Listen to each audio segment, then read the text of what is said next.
आपला देव परमेश्वर, देवादिदेव, राजांचा राजा, प्रभूंचा प्रभू, आपला पिता परमेश्वर येशू ख्रिस्ताच्याद्वारे आपला तारणारा देव, त्याला आज आणि युगानुयुग मान, महिमा आणि गौरव असो.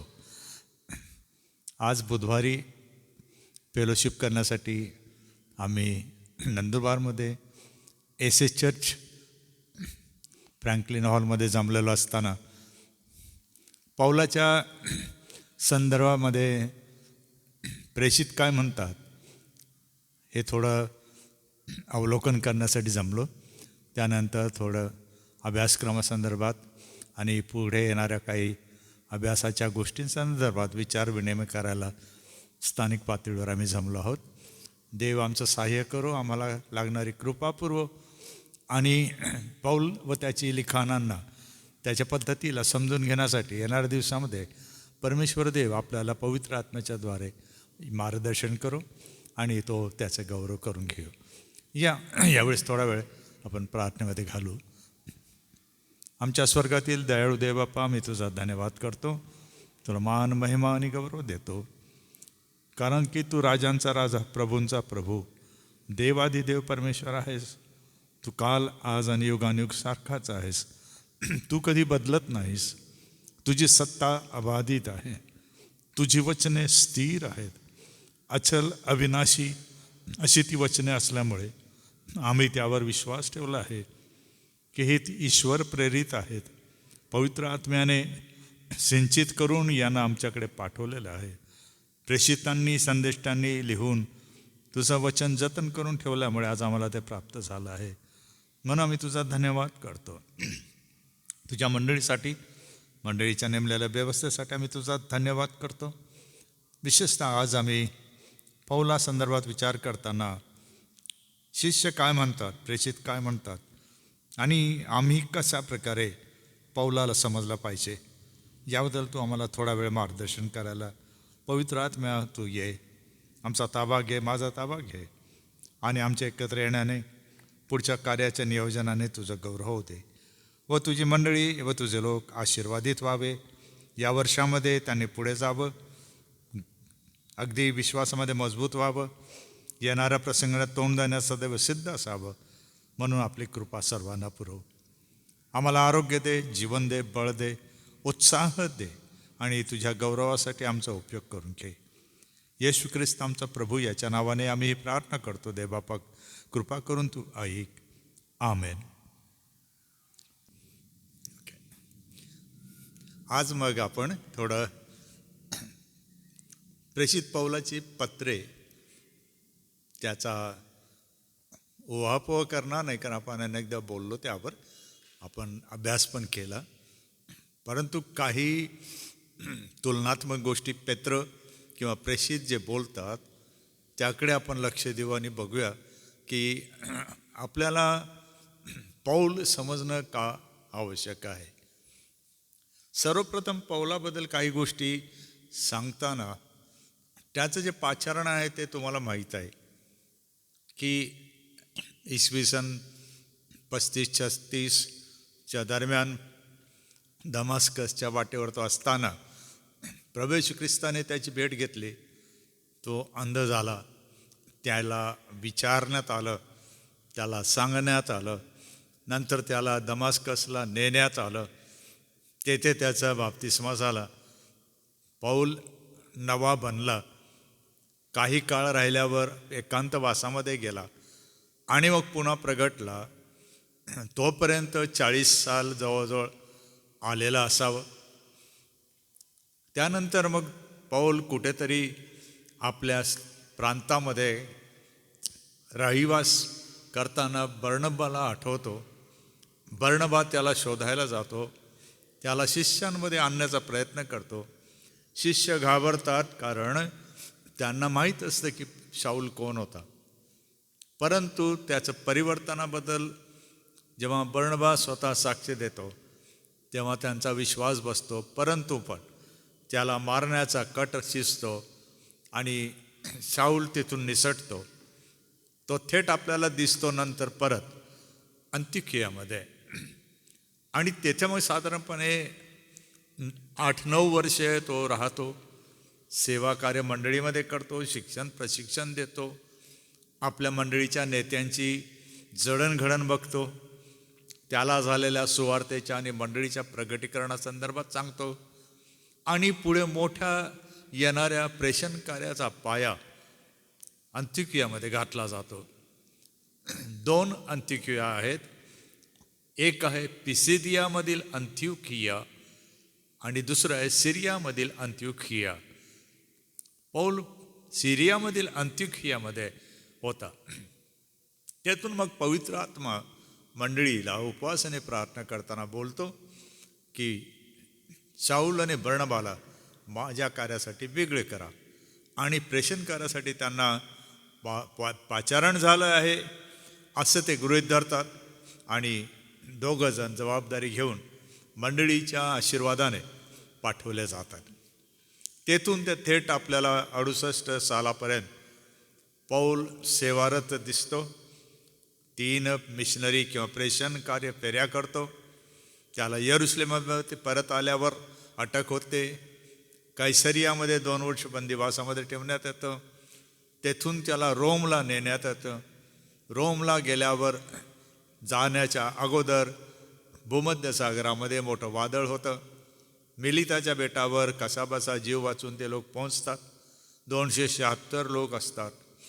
ते वाचल्यावर 3 महिने मिलिताच्या बेटावर तो राहतो आणि सर्वजण पुन्हा एकदा रोमला नेण्यासाठी दुसऱ्या जहाजामध्ये चढवले जातात.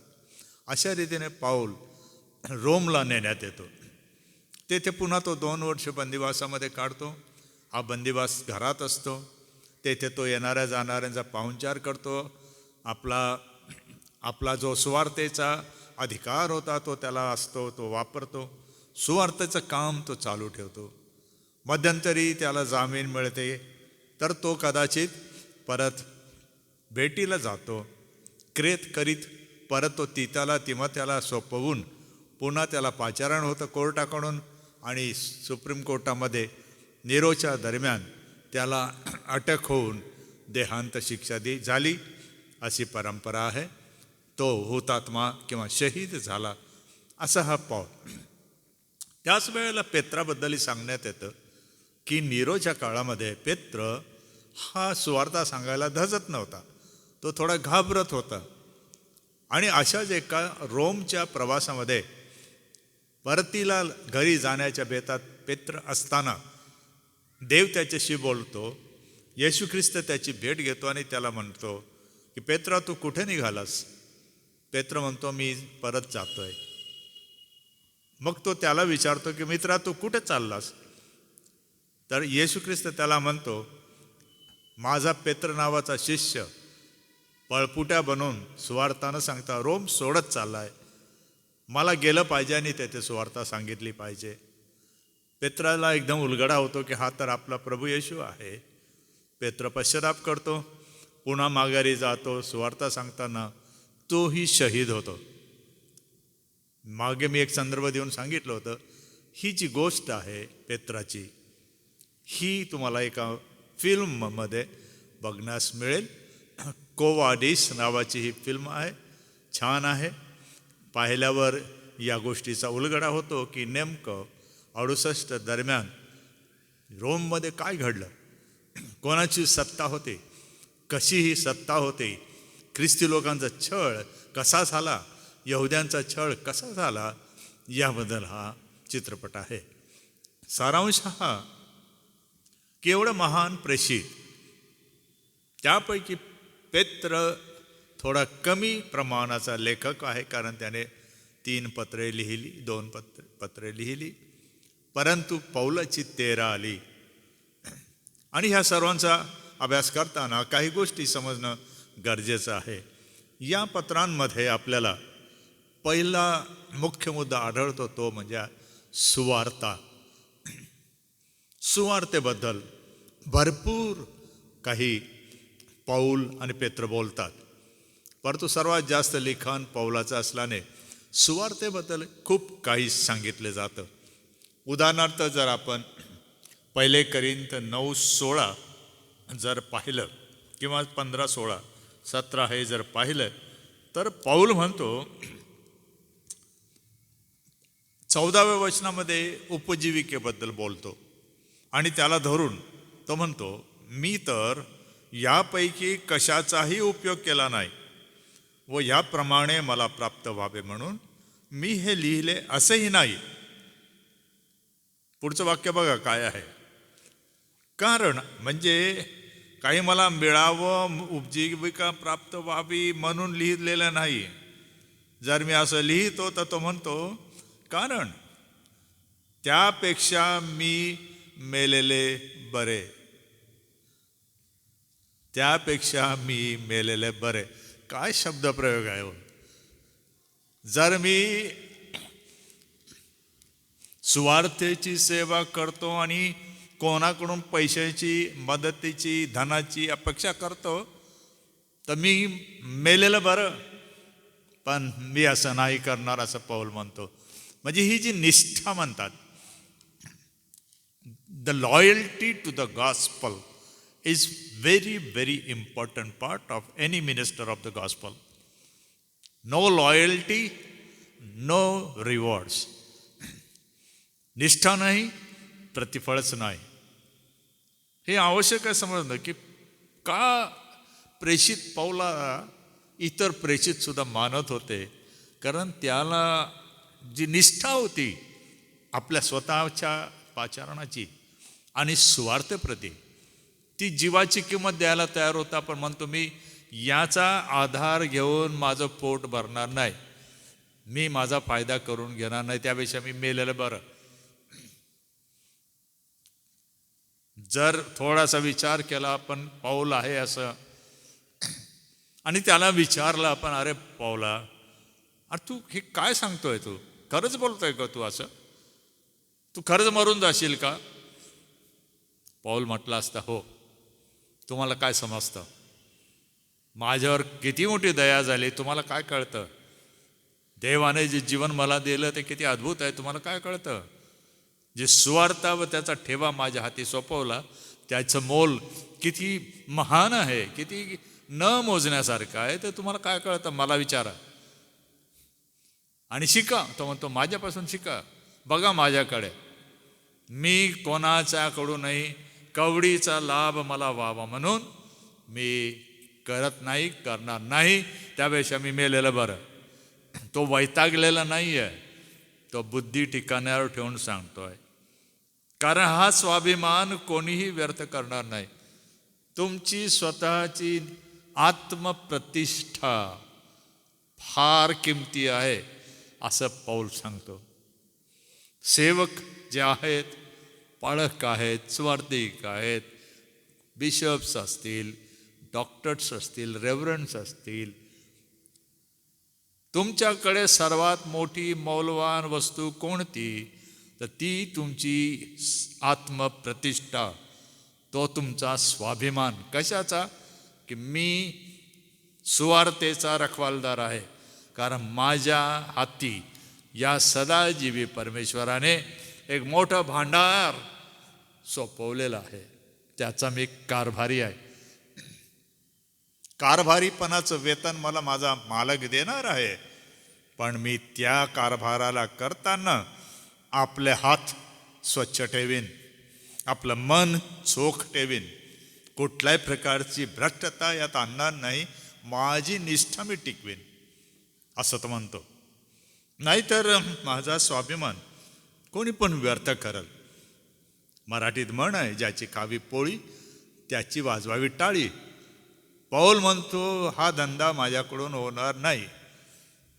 जर मी करीन तर देवाच्या गौरवासाठी करीन, त्याच्याच मार्गाने करीन, त्याच्याच नियमाने करीन, अन्यथा मला मेलेलं बरं. काय स्वाभिमान आहे सुवार्थेचा. 16व्या वचनामध्ये तो म्हणतो, जरी मी सुवार्थ सांगतो तरी मला प्रतिष्ठा मिळवण्याचे कारण नाही.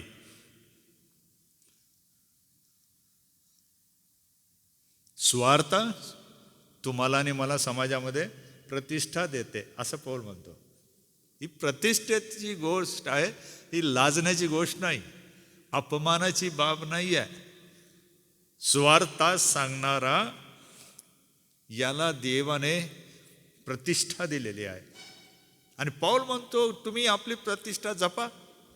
सुवार्तेची घोषणा करताना तुम्हाला प्रतिष्ठा मिळते, देव देतो, तेव्हा घ्या, ती जपा. पण एक काम करू नका, तिला मिरवू नका. शब्दप्रयोग आहे, मला प्रतिष्ठा मिरविण्याचे कारण नाही. का बरं? कारण मला हाती देण्यात आलेलं आहे, माझं स्वतःचं काही नाही, तर मी प्रतिष्ठा कशाची मिरवायची? मला प्रतिष्ठा मिळवण्याचं एकमेव साधन आहे, ते म्हणजे येशू ख्रिस्त. हा जो वधस्तंभावर केलेला ख्रिस्त आहे, तो आणि त्याची सुवार्ता, हीच माझी प्रतिष्ठा आहे, तीच माझी ओळख आहे. मला जग मानो न मानो, पण त्याच्या समोर जर मी सुवार्ता सांगतो तर ती माझी प्रतिष्ठा आहे, पण मिरवणार नाही. म्हणजे भावांनो, बहिणींनो, सुवार्ता सांगणे प्रतिष्ठा आहे, अपमानाची गोष्ट नाही, खालच्या दर्जाची बाब नाही. पौल म्हणतो सुवार्ता ही फार मोठी गोष्ट आहे, आणि जे ते सांगतात, जे ते सांभाळतात, ते प्रतिष्ठित आहे देवाच्या दृष्टीने. कारण काय? की सुवार्ता एक मोठं धन आहे, जे आपल्या हाती त्याने दिलेलं आहे. कारण मी सुवार्ता सांगितली नाही तर माझी केवढी दुर्दशा होणार. एका बाजूला प्रतिष्ठा आहे, दुसऱ्या बाजूला त्याच्या दुर्दशा आहे. आज पौलच म्हणणं असं आहे की सुवार्ता सांगताना देवाच्या दासांनी सुवार्तेची प्रतिष्ठा जपणं गरजेचं आहे. आणि ते जर होत नाही तर तुमची आणि माझी काय होते?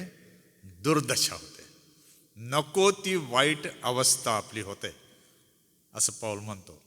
आणि पौल दुसऱ्याबद्दल बोलत नाही. तो म्हणतो मला दिली ना सुवार्ता, मला ठेवा दिला ना, मी जर ते जपलं नाही तर माझी काय होणार आहे?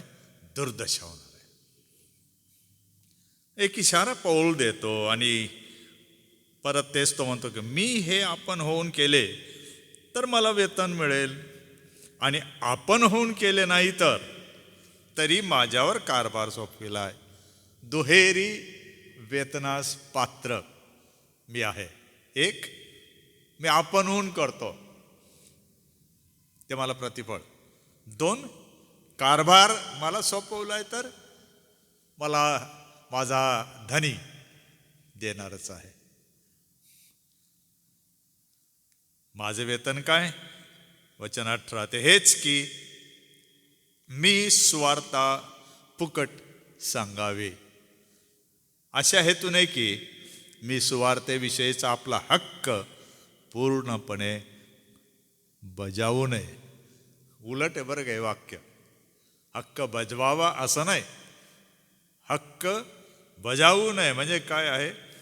मी कितीही प्रयत्न केला तर माझी सुवार्ता अपूर्ण राहणार आहे.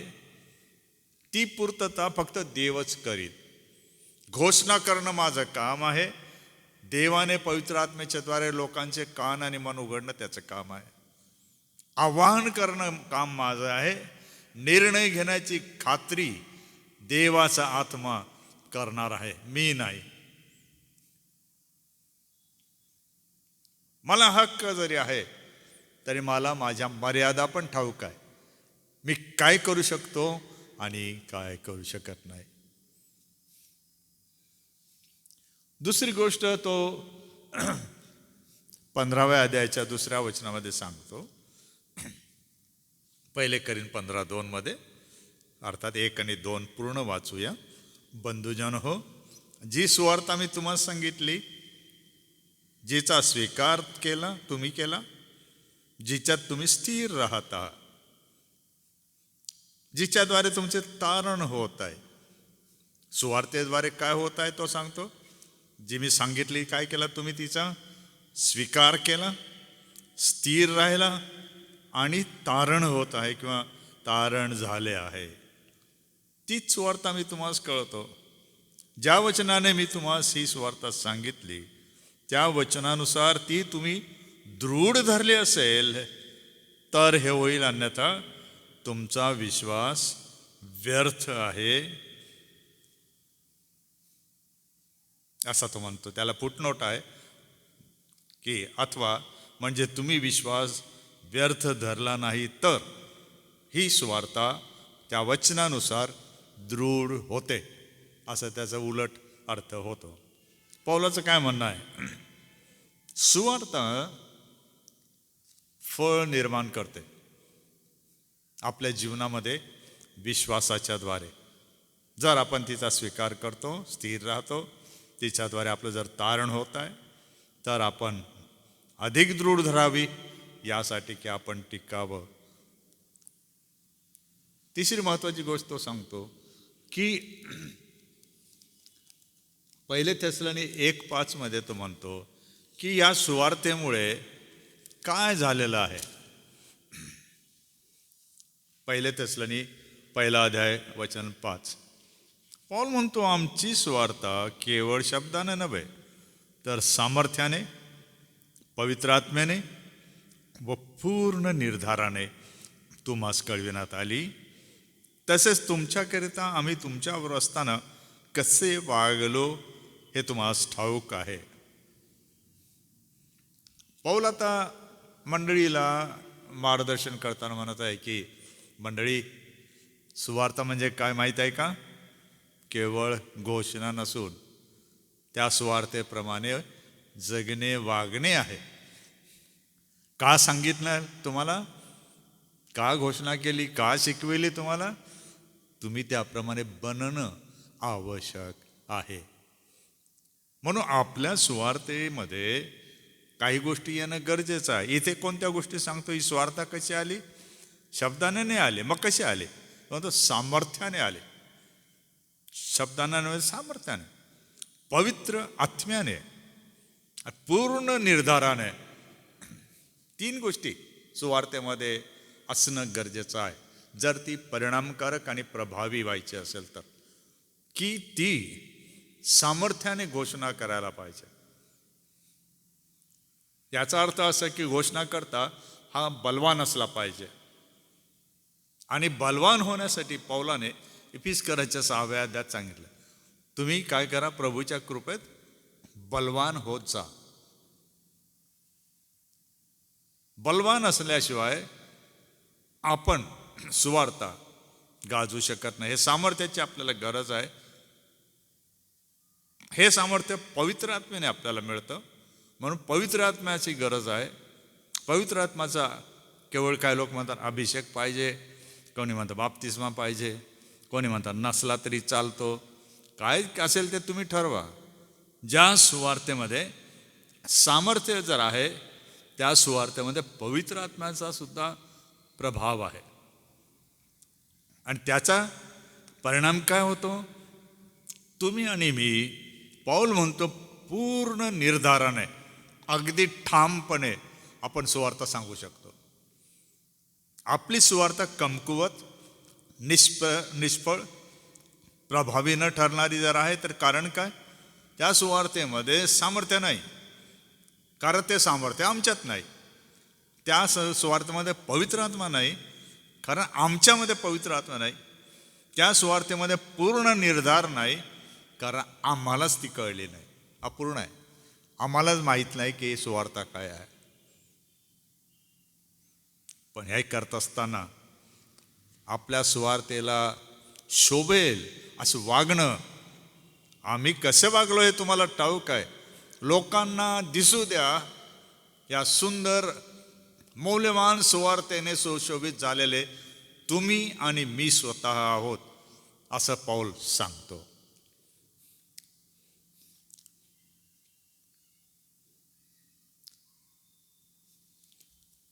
गलतीकारस पत्र 1 अध्याय 7, 8, 9 पौल म्हणतो की मग सुवार्ता जर एवढी मूल्यवान, एवढी महत्वाची, एवढी तुम्हाला आणि मला प्रतिष्ठा, प्रतिफळ आणि निर्णय प्रकारचा आशीर्वाद देणारी जर असेल तर मग काही वेळेला काय असतं? 6, 7, 8, 9 पहिले गलती कराच पत्र पहिला अध्याय 6 ते 9. मला आश्चर्य वाटते की ज्याने तुम्हास ख्रिस्ताच्या कृपेत पाचारण केले त्याच्यापासून तुम्ही इतके लवकर अन्य सुवार्तेकडे वळतात. अन्य सुवार्तेकडे वळतात. अन्य सुवार्ता म्हणजे नाव ख्रिस्ताचं आहे, परंतु ख्रिस्त कोठेही नाही. या सुवार्तेमध्ये आनंद आहे, या सुवार्तेमध्ये आरोग्य आहे, या सुवार्तेमध्ये आशीर्वाद आहे, या सुवार्तेमध्ये भरभराट आहे, या सुवार्तेमध्ये भाकरीची आणि कपड्याला त्याची पैशाडक्याची चंगळ आहे, परंतु तारण देणारा ख्रिस्त कोठेही दिसत नाही. कोणाला आरोग्य पाहिजे लोक धावतात, कोणाला पुरवठा पाहिजे अन्नाचा लोक धावतात, कोणाला पैसा अडका पाहिजे लोक धावतात, कोणाला रोग बरे करून पाहिजे लोक धावतात, कोणाला भरभराट पाहिजे लोक धावतात. पण जर सुवार्तिकाने सुवार्तेची घोषणा करताना खरी सुवार्ता सांगून पश्चातापासाठी देवाकडे वळा, यासाठी आम्ही आलो आहोत, यासाठी देवाने आम्हाला पाठवलं आहे म्हणून ऐका, लोक येणार नाहीत. का बरं असं होतं? तर त्यांनी अगोदरच दुसरी सुवार्ता ऐकलेली आहे आणि तो ख्रिस्त अनुभवलेला आहे की जो खरा ख्रिस्त नाही. हा ख्रिस्त जो आहे वधस्तंभावर केलेला, हा म्हणतो जो कोणी आपला स्वनकार करीत नाही त्याला माझा शिष्य होता येत नाही. तो दुसरा ख्रिस्त काय म्हणतो? त्या वक्त्याकडे या, त्या माणसाकडे या, बघा तुम्हाला लाभ होतो की नाही. आणि हे खरं आहे. मला अनेक माझ्या मोठ्या शास्त्रज्ञासारख्या विद्वानांनी, मी फोनवर त्यांना हा प्रश्न विचारला, ते म्हणाले, पाळकसाहेब हे सत्य विसरू नका, इतर सुवार्तेने सांगितलेला ख्रिस्त या जगात आहे, तो सर्व प्रकारे त्यांना भरभराट देतो. जो ख्रिस्त मागतो मला तुमचं सर्वस्व पाहिजे, तो ख्रिस्त कोणाला नको आहे. आपली तो म्हणतो ना, त्याने म्हटलं की ज्याला आपला आईबाप, बायको, नवरा, लेकरवाळ, शेतीवाडी, घरदार त्यागता येत नाही त्याला माझा, इव्हन तो म्हणतो की ज्याला आपल्या जीवाचा पण नकार करता येत नाही त्याला माझा शिष्य बनता येत नाही. तुम्ही एक त्याचे चाहते बनता, शिष्य बनू शकत नाही. म्हणून तो म्हणतो की मला आश्चर्य वाटतं, ती दुसरी नाही पण तुम्हाच घोटाळ्यात पाडणारे व ख्रिस्ताची सुवार्ता विपरीत करू पाहणारे असे कित्येक आहेत. परंतु जी सुवार्ता आम्ही तुम्हाला सांगितली तिच्याहून निराळी सुवार्ता आम्ही सांगितली किंवा स्वर्गातून आलेल्या देवदूताने सांगितली, तरी तो शापभ्रष्ट असो किंवा अनाथेमा. भयंकर आहे हो. मी तर थरथर कापतो की मी तोंड बंद करून घेऊन चूप बसेल, परंतु दुसरी सुवार्ता सांगणार नाही. एवढं सर्व केल्यावर, एवढं सर्व सहन केल्यावर, सेवा केल्यावर, मेहनत केल्यावर शेवटी देवाने मला म्हणावं, तुला माहिती आहे का पहिले गलती करायचं 1:8 काय आहे? शापभ्रष्ट. फार मोठा भयानक इशारा आहे हो. आपल्याला सांभाळायचं आहे, आपल्या स्वतःलाही आणि आपल्या मंडळांनाही. आणि म्हणून पेत्राकडे वळूया आपण. पेत्र काय म्हणतो? हे एवढं जरी सोपं वाटतं तर पेत्र म्हणतो 3ऱ्या अध्यायामध्ये, 2 पेत्र अध्याय 3 14 पासून पुढे, म्हणून प्रियजन हो, या गोष्टींची वाट पाहत असता तुम्ही त्याच्या दृष्टीने निष्कलंक व निर्दोष असे शांतीत असलेले त्याला आढळावे म्हणून होईल तितके प्रयत्न करा. आणि आपल्या प्रभूची सहनशीलता तारणच आहे असे समजा. आता आपला प्रिय बंधू पाऊल याला देण्यात आलेल्या ज्ञानाप्रमाणे त्यानेही तुम्हास असेच लिहिले आहे आणि त्याने आपल्या सर्व पत्रांत या गोष्टींचा उल्लेख केला आहे. त्यात समजावयास कठीण अशा काही गोष्टी आहेत. अज्ञानी व अस्थिर माणसे इतर शास्त्रलेखांचा जसा विपरीत अर्थ करतात तसा यांचाही म्हणजे पौलाच्या पत्रांचाही करतात. अशाने ते स्वतःच्या नाशाला कारणीभूत होतात. खतरनाक आहे हो, भयंकर. जे म्हणतात दावा करून आम्हाला समजतं, आम्हाला पौलाची पत्र, आम्ही हे अशी चुटकीसारखी आम्ही अभ्यासतो. मला वाटतं मग तुमची जागा पेत्र म्हणतो तीच असावी म्हणून तुम्ही म्हणता. कल्पना करा, पौल तर येशूबरोबर राहिलाच नाही, पेत्र राहिला. तो कितीतरी गोष्टी पौलाच्या सांगतोय. सर्वात आश्चर्यजनक गोष्टी तो अनेक वचनी पत्रांचा उपयोग करतो. सर्व पत्रात, म्हणजे त्या काळामध्ये जेव्हा पेत्राने लिहिलं तोपर्यंत पौलाची पत्रे लिहून पूर्ण होऊन मंडळात गेलेली होती. पेत्राला त्याचा लाभ होत होता आणि पेत्राला समजत नव्हतं. असं पेत्र म्हणतो की समजायला कठीण अशा गोष्टी आहेत, पण हे जे कोण आहेत असे लोक की जे दावा करून म्हणतात आम्हाला समजतं, आम्ही शिकलो, आमचं ज्ञान काय व्यर्थ आहे का?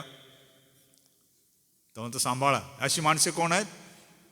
अज्ञानी आणि अस्थिर. मी सांगत नाहीये, पेत्र सांगून राहिलाय. पेत्र कोण?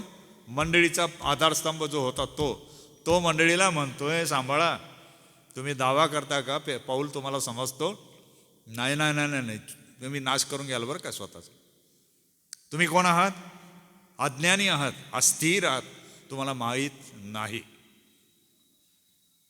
सांभाळा. वेळीच पौलाच्या पत्रांचा नीट अभ्यास करा, त्याचं तत्वज्ञान समजून घ्या, त्याचं दिलेलं प्रकटीकरण सुवार्ता आणि मंडळी संदर्भात जे आहे त्याचा काटेकोर अभ्यास करा. म्हणजे तुम्ही आपल्या स्वतःच्या नाशाला कारणीभूत होणार नाही. म्हणजे पवित्र शास्त्राच्या चुकीच्या पद्धतीला वापरून अभ्यास करून ज्ञान संपादन करणं धोकादायक आहे असं पेत्र म्हणतो. पवित्र शास्त्राला पवित्र शास्त्राच्या आधारानेच समजून घ्या. आणि जर ते पवित्र शास्त्र संमती देत नाही, तुम्ही सांभाळा, कारण त्याच्यात तुम्हालाच धोका आहे.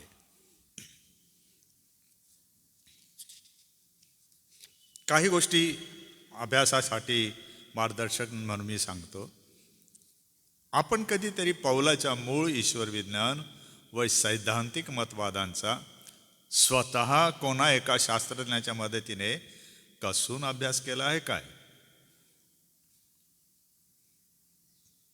कोणी तुमचा मार्गदर्शक आहे का की जो ईश्वर विज्ञानाचा पंडित आहे, सेमिनारियन आहे, उच्च विद्या विभूषित आहे, सखोल अभ्यास केलेला आहे, ज्याला लेखकाचं मन कळतं आणि ज्याला कळतं की हे काय आहे?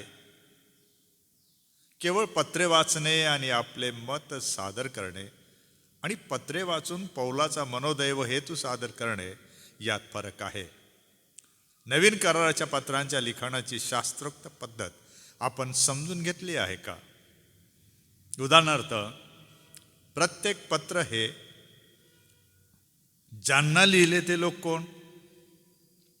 पत्र लिहिण्याचे मूळ कारण कोणते? पत्र कोणाच्या हस्ते किंवा पोस्टमनद्वारे पाठविले व ते का? पत्र अधिकृत आहे असे कसे समजते? पत्राचा विषय आणि आशय कोणता व काय?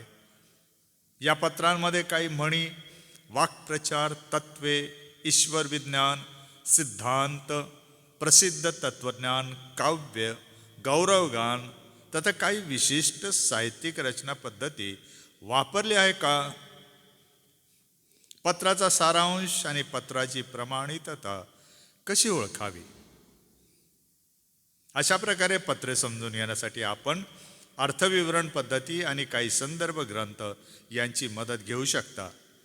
लक्षात असू देणे की पौलाच्या पत्रांमध्ये समजण्यास कठीण अशा काही गोष्टी आहेत. अज्ञानी व अस्थिर माणसे इतर शास्त्रलेखांचा जसा विपरीत अर्थ करतात तसा यांचाही करतात. अशाने ते स्वतःच्या नाशाला कारणीभूत होतात. मग आता थोडक्यामध्ये एक विवरण मी दिलं आहे. नमुना दाखल पेत्र आणि पौल यांच्या संदर्भात एक तुलना छोटीशी. प्रेषितांच्या कृत्यांमधील सर्व संदर्भ आहेत म्हणून मी वारंवार सांगणार नाही. पहिली गोष्ट आपल्याला दोघांमध्ये दिसते, प्रेषित 4:8, 9:17, 13:9 यामध्ये दोघेही पवित्र आत्म्याने परिपूर्ण होते. दुसरी 4 अध्याय 13वं वचन, 31वं वचन, 9 अध्याय 27-29 मध्ये आपण पाहतो, दोघेही धैर्याने सुवार्ता सांगत असत. तिसरी गोष्ट 2 अध्याय 22, 13 अध्याय 16वं वचन, दोघेही वधस्तंभावरील ख्रिस्ताची साक्ष देत असत.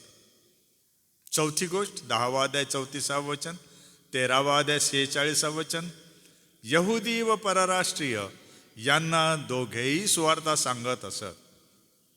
पाचवी गोष्ट दिसते 10 अध्याय 9 वचन, 16 अध्याय 9 वचन, त्यांना मंडळीसाठी विशेष दृष्टांत व प्रगटीकरण देण्यात आलेले होते. सहावी गोष्ट आपण पाहतो 12 अध्याय वचन 7, 16 अध्याय वचन 25, की दोघांना येशूविषयी साक्ष दिल्यामुळे कैदेत टाकण्यात आले व सोडविण्यात आले. सातवी गोष्ट 3 अध्याय 2 वचन, 14 अध्याय 8 वचन, दोघेही यरुशलेम आणि लुस्त्रमध्ये दैवी सामर्थ्याचे प्रगटीकरण करत होते. आठवी गोष्ट आहे 9 अध्याय 41 वचन, 28 अध्याय वचन 8, दोघेही रोग्यांना आरोग्यदान देत असत. 9वी बाब आहे 5 अध्याय 16 वचन, 16 अध्याय 18 वचन, दोघेही भूतांना घालवून देत असत. भूतबाधित जे होते त्यांना सुटका देत असत. 10वी गोष्ट 5 अध्याय 15 आणि 19 अध्याय वचन 12 मध्ये म्हटलंय, सावली व रुमालांनी लोक बरे होत असत. दोघांच्या सावलीनी आणि रुमालांनी लोक बरे होत असत. 11वी गोष्ट दोघांमध्ये दिसते, दोघांनी मृतांना जिवंत केले. 9 अध्याय 36 वचन, 20 अध्याय 7 वचन. 12वी गोष्ट आपल्याला दिसते 8 अध्याय 20 वचन, 13 अध्याय 6 वचन, दोघांनीही देवाचा अधिकार वापरून देवाचे सामर्थ्य प्रकट केले. आणि महत्वाची बाब अजून त्यामध्ये 13वी आहे, ती आहे 10 अध्याय 25-26, 14 अध्याय वचन 11 मध्ये, दोघांनीही सत्ताधीशांची उपासना नाकारली.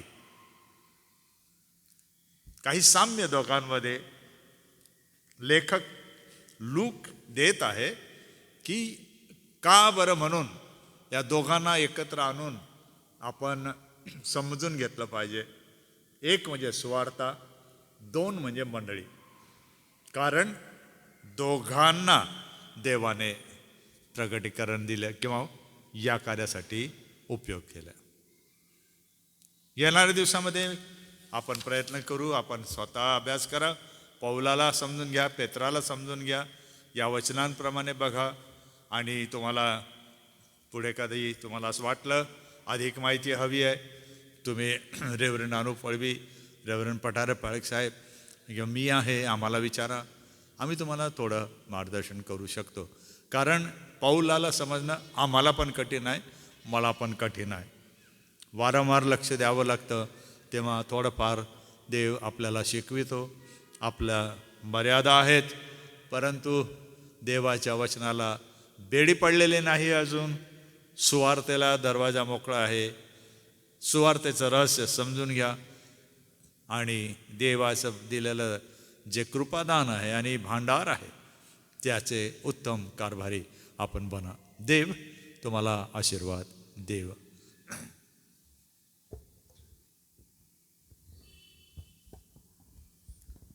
प्रार्थना करूया. मी बाळकसाहेबांचं मनपूर्वक आभार मानतो या सुंदरशा अध्ययनासाठी. आणि प्रियजन हो, पेत्राचं जीवन, पौलाचं जीवन हे अध्ययन आपण आपल्या पाळकीय सेवेत सोबतच आपण आपल्या वैयक्तिक जीवनामध्ये आणि मंडळीच्या आध्यात्मिक जीवनासाठी या गोष्टी खूपच आपल्याला उपयोगी अशा ठरणार आहेत. देवा, या अध्ययनाच्याद्वारे आपल्या सगळ्यांच्या मनाची पकड घेऊ. या अध्ययनासाठी कष्ट आहेत, मेहनत आहेत, प्रार्थना आहे, वाचन आहे, अभ्यास आहे. तो करण्यासाठी परमेश्वराने सन्माननीय डॉक्टर रेव्हरंड जी जयकर पाळक साहेबांना आपली कृपा पुरवली. यासाठी मी प्रभूचा आभार मानतो व पाळक साहेबांचं पुन्हा एक वार सगळ्यांच्या वतीने आभारसुद्धा मानतो. प्रार्थना करूया. आमच्या दयाळू परमेश्वर पित्या, या सुंदरशा समयासाठी आम्ही तुझी स्तुती करतो. तुझ्या नावाला धन्यवाद देतो, कारण की प्रभू, हे अध्ययन आम्हासाठी गरजेचं होतं. एका नवीन स्फूर्तीने देवापा या अध्ययनाच्याद्वारे तो आम्हाला भरलेला आहे. आणि ज्याप्रमाणे पेत्राने आणि पौलाने सेवा केली व सुवार्तेचं मर्म त्यांनी मंडळीला समजून सांगितलं, प्रिय प्रभू, आम्ही सर्व पाळक वर्ग हेच मर्म मंडळीला शिकवित असताना, सांगत असताना आमच्या अध्यक्ष महोदयांचा मनोदय सोबतच त्यांच्या योजना प्रभू तू सिद्धीस जाऊ दे. यासोबतच जे वडील पाळक लोकांचं मार्गदर्शन प्रभू तू आम्हाला देतोयस, त्यासाठी आम्ही आभार मानतो. ह्या अध्ययन वर्गाला आम्ही देवापा तुझ्या नावाने पुन्हा एक वार समर्पित होतो आणि सहाय्य मागतो. तुझी कृपा आणि अनुग्रह आम्हाला दे. प्रार्थना प्रभू येशूच्या नावाने मागतो, म्हणून तू ऐक. आपण प्रार्थना प्रभूने शिकवलेली प्रार्थना म्हणू. त्यानंतर आपल्यामध्ये सन्माननीय रेव्हरंड जे पठारे पाळकसाहेब उपस्थित आहेत. ते आशीर्वाद देतील आणि मग आपण समारोप करू. हे आमच्या स्वर्गातील पित्या, तुझे नाव पवित्र मानिले जाओ. तुझे राज्य येऊ. जसे स्वर्गात तसेच पृथ्वीवरही तुझ्या इच्छेप्रमाणे हो. आमची रोजची भाकर आज तू आम्हास दे. आणि जसे आम्ही आमच्या ऋण्यास ऋण सोडितो, तशीच तू आमची ऋणे आम्हास सोड. आणि आम्हास परीक्षेत आणू नकोस, तर आम्हा सर्व वाईटापासून सोडी. कारण की राज्य, सामर्थ्य आणि गौरव हे सर्व काळ तुझीच आहे. आमेन.